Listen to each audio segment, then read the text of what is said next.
What's up, guys? It's Selka. Welcome to the day 2 of this prop firm challenge. Today, we're gonna still be looking at the Bitcoin because we have a position right now, as you can already know from my last video.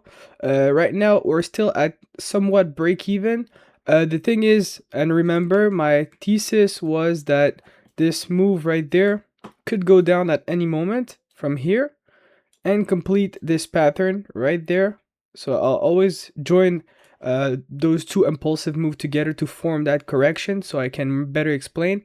But it's basically this A move and this whole B wave and then the C wave that's supposed to come and be impulsive, and then this whole piece, this whole correction will be completed and you'll have another impulse to match the one that came from the lows from here. So it should be an impulse towards 92 93k in theory. It could, as the moment it breaks the top, the impulse is considered done, so it's just to have an idea of the how long this impulse could be. So basically this is the whole plan right now that I'll be trading next week. Now, as you can tell from my last video, I was in the short position knowing that the next move could be a down move. I took the short setup right there, which is a pretty cool sell setup. As you can see, it didn't miss out. I had this impulse, this somewhat of corrective move. I thought it was going to go down from here, but it went a little higher before going down. But it's the same idea. The whole thought process of getting into those sell setup while aiming for a bigger move is because this move right there almost guarantee you that you'll get a downside move at least to break this low. All right, so if it's really the move, the big move that you're looking for, it's the better place or the better spot to get into the trade, because this could have been a downside move like this one and we would have eaten like our 3R on our trade. But right now we're still at break even because, as you can see, the moment we broke that low, we bounced back up. So now the structure in the smaller time frame is kind of changing. It's not the same anymore and I need to be careful. So if it was a sell setup, like I said before, if this was the sell setup to go and get the impulse, it would have been pretty straightforward, like this 3-wave impulse down. Sometimes it's even smaller sell setup, so it's tough to get into the trade. Usually you miss those most of the time, but sometimes, you know, it's quick. It won't range too much. It's not gonna range too much and then give you your sell. There's rarely any barred pattern like this, even though there is, but I mean there's not.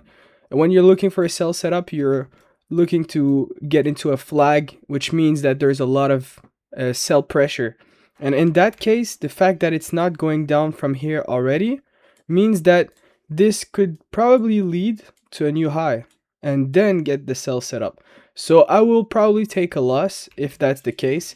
And that means that at any moment, as soon as I can get to break even, I will, because I am supposed to put myself to break even. If I respect my rules, my rules are saying clearly, if you get this down move here, so if there's an impulse and there's a correction and you're trying to get into the trade to get the next impulse, let's say your target is here and you want to write the next impulse down, as soon as the bottom of this correction, this sell setup, the bottom of it, as soon as it's broken, you should put yourself to break even, the stop loss under your entry. So if it goes back up like this, it will take you out, and if it goes back up, there's a lot of chance actually that the price goes back up to the high, which would mean that this is a correction, a 3-wave correction itself, and it's not an impulse.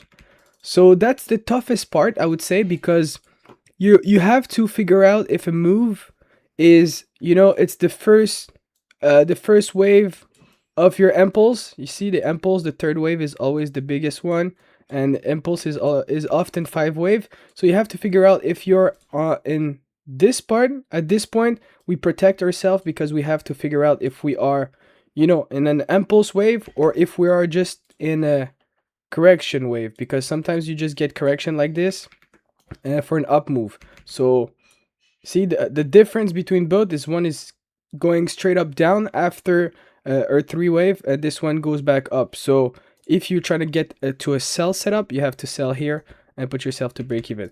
Anyways, I'm not gonna do any courses or something. I'm just letting you know my idea, my thought process. Now, the good thing about this whole piece, and it's why I'm not too worried. I didn't like when I woke up and I saw myself and I saw the trade that went down as expected and bounced back up. I didn't rush to close my trade or anything.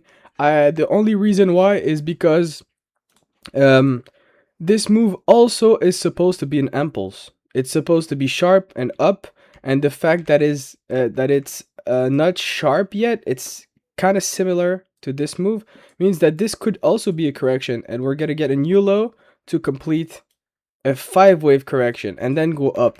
So I'll have another chance to put myself to break even, most likely, in my opinion.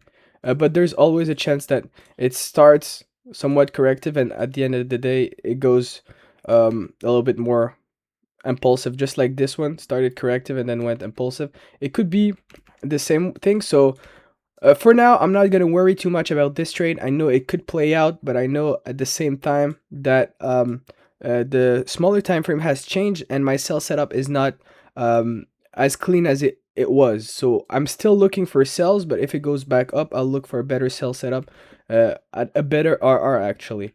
So that's for Bitcoin. That's an update. So for now, what I'm going to do is simple. If we break that low, I'm gonna close it because I don't think it's gonna be an impulse that's starting like this. It will most likely be a correction. The more your range in a single price range, the more it's actually a correction and it's gonna go back up. So I will get myself stopped out if I don't get out this trade at the next lows, right? So either if it goes back down, I put myself to break even, or I close it for a 1R at the lows, which I'll try to do because this trade is really not the same that it was yesterday when I took it, right? Now I told myself I was mostly gonna trade Bitcoin, but I changed my mind. I feel like it's cool to edge with other altcoins or other coins in general because right now there's some sort of narratives, and this is my crypto experience that I'm using in my favor in my technical analysis. So I'm not supposed to do that because you're supposed to be able to trade only the chart and that's it, and recognize pattern and try to get the moves that you know that you can. But if I can use my crypto experience to help me out and edge some sort of positions, I will do it. And that's why right now I'm looking at the Zcash. I'll put it right there. I'm looking at the Zcash as a potential cool long setup.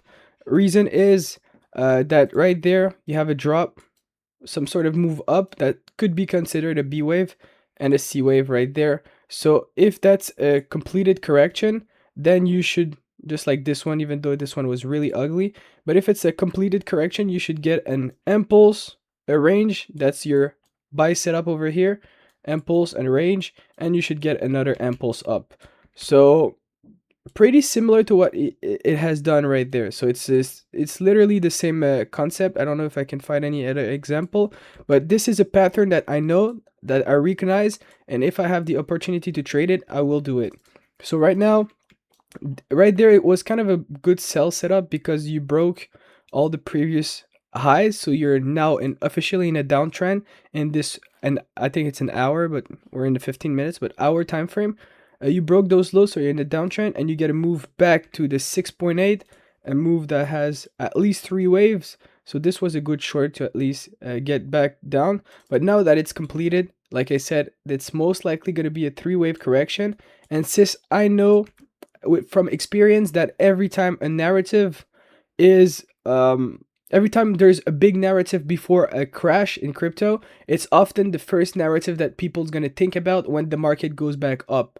So they're going to think, all right, market is heating again. I want to be in some crypto positions and try to profit from it. Which crypto I'm going to take? Now they're going to think like that, and they're going to figure out that the latest narrative we had is DEX, which is decentralized exchange, the little war that we have, and as well as privacy, which was the best narrative, or the one that was most attractive for people before the huge crash. So Zcash is actually a privacy coin, which will profit from people FOMOing if market goes back up. So at the same time, it could be a good edge for my short position, or at least I believe that uh, by the time Bitcoin gets back up to the 91K, if my short is not actually playing out the way I want, there's a lot of probability that the Zcash will actually go up at the top before any sort of a of drop. So yeah, we have a three-wave correction here, and in the smaller time frame, you have a beautiful buy setup. You have a drop, three-wave up, another drop. So when that low is broken, I'm waiting for the low to be broken. When it is, I'm gonna buy here, stop loss here, and goal will be to aim the top. So it's gonna be a long position like that, and a 3R. All right, 3R is pretty cool.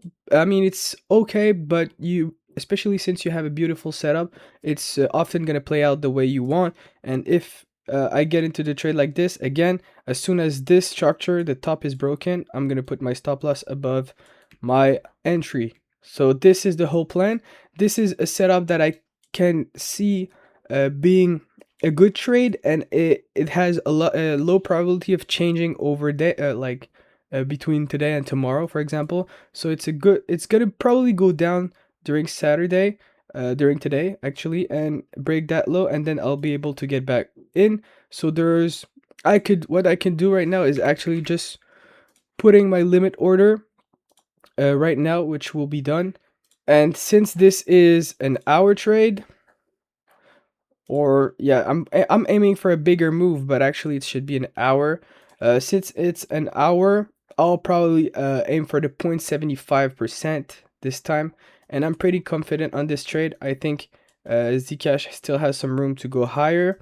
I I believe in this little setup that I'm looking at, so I think it's a 0.75 risk that I will be taking on this trade. All right, so limit order will be at right there, 499.6. And you're gonna see we're probably gonna snipe this entry. You're probably gonna see a straight up filling my order and then going straight up back up. And you're gonna see it's not magic, it's just because I know this structure often tags the bottom and go back up because it's a regular flat, right? Stop loss right there. So it makes sense too, since it didn't break that low. It makes sense to put it here to keep that uptrend, because if you break that low, then you're no longer in an uptrend in the smaller time frame, and the goal is to catch the uptrend in the smaller time frame and catch the reversal, because you're on downtrend in the bigger time frame, uptrend in this smaller time frame, and we have to get back in the move because you're still in uptrend in the bigger time frame. See, market is fractal, so you have an uptrend here in 4 hour, or like 1 hour, but actually 4 hour. You have a downtrend here in 1 hour with lower highs and lower lows, and you have an uptrend here in 15 minutes with higher highs, higher lows. So you have to catch the uptrend in 15 minutes and break through that downtrend in the 1 hour to get in the uptrend move in the 4 hour. I don't know if it makes sense, but hopefully it does. And yeah, so 499.6 right there, stop loss here. I'm gonna change my preset right now so it will be easier. 0.5, 0.75, and 1. That's literally the all three that I can use. Perfect. Anything else I won't use. And this time it will be a 0.75 with a TP. I will use a full TP here. Because personally, well, actually I'm supposed to use an 80% TP if I'm following at my rules. 80% at the top because it's the objective, and then that's it. So a little lower than the top. You never know, sometimes it tags and it doesn't fill your order. But a little bit under the top, stop loss here, and it's some sort of, yeah, some sort of 2R, 2.5R, but it's a pretty I'm pretty confident in this trade, so it's a pretty safe trade. Even though the risk to reward is not crazy, it's pretty safe. And it could be higher. It could really be higher. I think at some point, if let me remove this one. If it goes below 6.98, to me, it's mostly gonna go back down. So it could be like, more tight in terms of stop loss, but if I respect the wave rules, the wave theory rules, the method I use, the rules, it should be done this way. So I'll do it this way. All right, so that's just a little trade. Sorry, I'm still sick. That's just a little trade I was looking at to um, edge myself on this Bitcoin short, because I do think Bitcoin's going to push down soon. But sometimes there's some coins that won't go in the same direction as Bitcoin, or just won't will outperform Bitcoin if it goes back up. So I'll profit from my Bitcoin loss technically, right? There's also exchanges that are pretty hot. So the DEX hype is looking super bearish from this chart. This chart to me this is a correction for another drop. This whole move could be a correction. So hype is not interesting at all. But there is lit, which is not the right chart. There is lit that could be interesting. Let me check. Lit that could be interesting. I thought I saw a 3-wave correction here for another push up. It was worth the try with an entry here, stop loss here. You could have been at least to break even. Doesn't matter. Now the structure is changing with this move. It could still be a correction, but the fact that you have one wave here and some sort of move lagging, I think we're going to go back down and go back up afterwards. So for a different structure, so it's not worth my attention as well.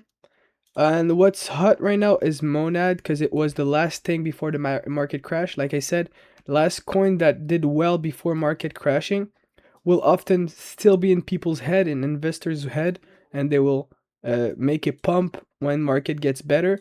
Monad was an example, and at this point, I think there's nothing you can do. There's no clean structure, and even it's looking like ending in momentum. So I think at any moment you can have a drop and then maybe an up move, but it's not worth my time. So these are all the structure I was looking at. This pump fund was super interesting here, pretty cool setup, but I missed it. Avex is not looking good, to be honest. Not looking good. Yeah, there's nothing interesting beside the Zcash. Oh yeah, actually there was one I had my eyes on.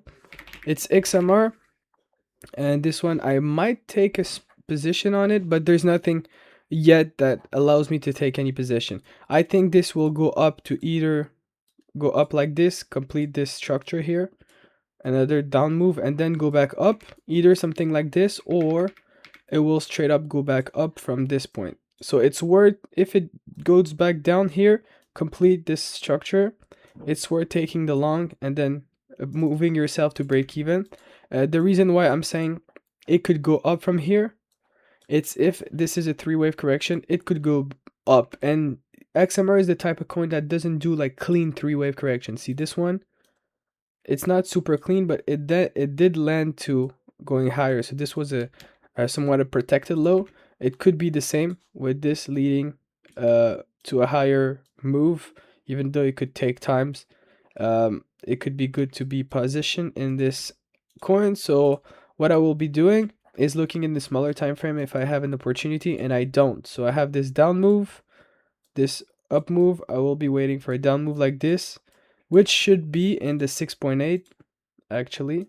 All right, around the 6.8. So I'll be waiting for this down move, get in with a long position here, stop loss here, and I'll be aiming for, again, either it's going to have a reversal here, slightly above the trend line. Sometimes market maker loves to do that, get higher than the trend line and then go back up. But in reality, the trend line does not matter. It's just catching people's liquidity, or like baiting people. The reality is that there's a structure here that could be a 3-wave correction for this impulse down, which could lead to another impulse down. So that's the reality on why the market could reverse in this area, and not because of a fake out, breakout, whatever. That's not what I think. Anyways, I'm not going to get into details regarding this, but just coming back down, going back up, it will be a good opportunity. So I'm keeping an eye on XMR. I have my position on Zcash, and I'm still managing. Super important to manage your Bitcoin position, because this structure, yeah, I think I'm gonna close it right now. I think it's not worth to wait for a down move and then up. I think it could at any moment go up from here if this is a three-wave correction. So if I was awake at the moment I took my trade, I would have put myself to break even after the low was broken, or after we got that bounce and that correction, I would have closed manually the trade. Now it's a bit too late. I was sleeping. So the best thing I could do is just close it. All right, it's $100 loss, but it's worth to close it now because I don't think it will go down from here. Okay, let's just review the chart quick to make sure we are doing the right decision right now. Um, we have a drop. We have a correction that went to the 6.8. Okay, we have yeah, some sort of correction move. It's even 5 waves correction and then another drop. If it was the setup I was looking for, it would have bleed all the way down the same way it did, for example, after this correction, it bled, or after this one, it bled. So it would have done the same thing. The fact that it bounced it here, it means that this move here is a three-wave correction, and you had even an impulse and some sort of a flag here to get into that buy setup. So for people that are into the buy, I would probably have took this buy in the smaller time frame if I was trading the smaller time frame, because it was clean. You got a buy here for this three-wave. It was clean. So at the moment we broke that low, I'm no longer interested to keep my position. It becomes super risky. It's not the same setup anymore, and it's fine. All right, it's fine. And just I was sleeping, so I could not manage it the way that I want. So yeah, right now we're gonna take this $122 loss. I think it's worth to take this loss because most likely market will go back up, and from this moment, from this point here, I'll look for sell setup again, right? So yeah, this is some prevention. I'm not trying to um I'm not let's say avoiding my trade. I'm just thinking the chart has changed and things are different now. There's some interesting setup here on link that I was looking at, but if Bitcoin goes back up, I'll just wait for Bitcoin to push higher and then look for sell setup later. And here, while Bitcoin push a little higher, if I believe Zcash Bitcoin is a bearish. Yes, it's a little bearish. This one has broken the low for this setup, so still three wave. This is most likely gonna outperform. So Zcash is most likely gonna outperform Bitcoin, which I want to see the higher time frame. Yeah, probably gonna push a little higher and then go back up. So it's fine. The Bitcoin chart is in my side for my little buy setup that I'm waiting for. And here still has not broken the low, so I'll be waiting for that, and then that's it. So right now I don't have any position. I'm down $100 on I'm down $100 on my challenge, $133. It's fine. It was worth the try. It's gonna be counted as a loss, but to me, it's a small loss. It's fine. And we have a $1,000 drawdown. This is it sucks a little bit, but it's fine. I guess if I was not sleeping, like I said, I would have been out in profit or on break even, most likely break even. But now I'm taking that small loss because yeah, the chart has changed, so nothing much I can do. All right, so that's it for day 2. It's Saturday, so not much. More of a talking thing than a taking position thing. So we'll see what's going on tomorrow. Sometimes Sunday has a lot of activity, and yeah, we're gonna see what's gonna happen on Sunday and get prepared for next week to be able to profit from the market. Right? So thank you for watching and see you later. Peace.